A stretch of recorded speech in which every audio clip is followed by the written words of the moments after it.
A bush on fire but not burning, God calling a shepherd to save the Israelites, an entire population of people. It makes sense that Moses was confused and frightened by the will of God. Moses was afraid to look at God and stumbled upon the mountain by mere circumstance. He did not know God's plan for him, but proceeded to follow God's instructions.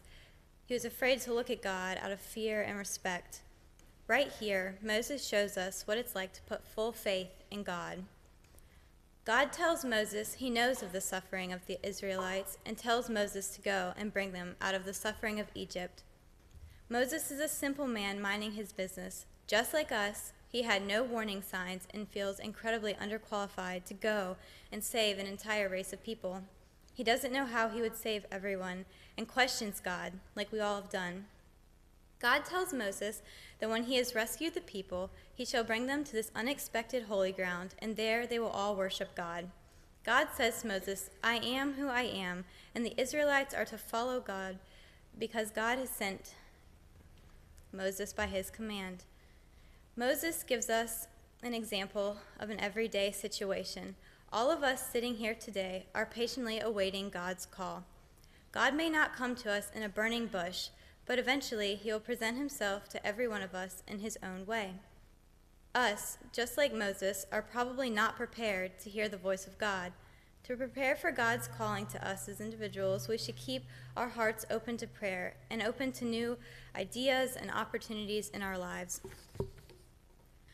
For me now, as a senior in high school, a lot of opportunities are in front of me. I have the path that I want to take, and I am slowly beginning that God may have written my story a bit differently for me. I always thought that high school would be like the movies, and I'm thankful that it has not been. I'm thankful for the path that God has put me on. Through the path that God has designed for us, we will find him and hear his call along the way.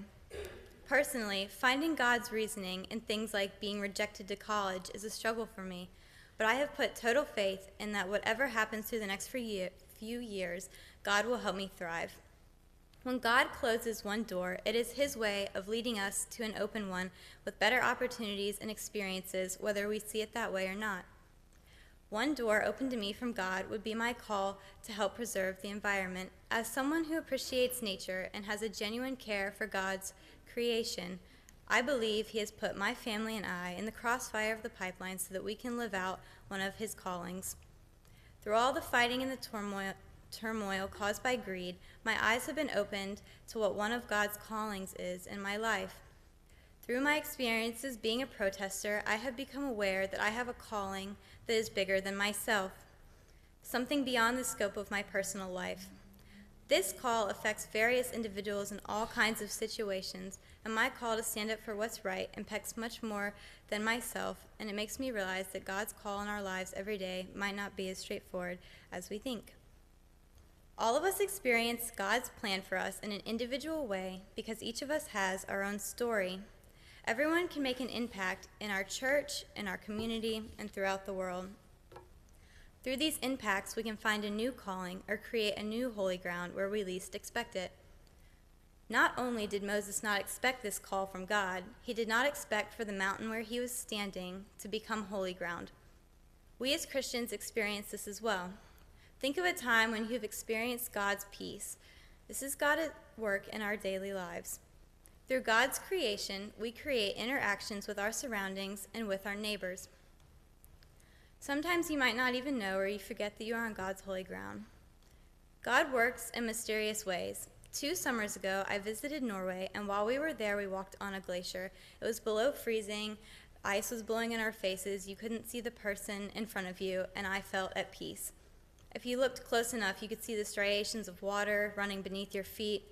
And something like this cannot be man-made, and it made me take a second and realize that God is able to create something so beautiful and so powerful. I'm not saying to go to Norway and walk on a glacier to find God's presence, unless you want to, and I highly recommend it if you have the opportunity. God presents himself through all kinds of situations. Another impactful experience where I discovered God was attending the mission trip here that we have at church. I have been on 2, and if you're interested in going, I recommend it.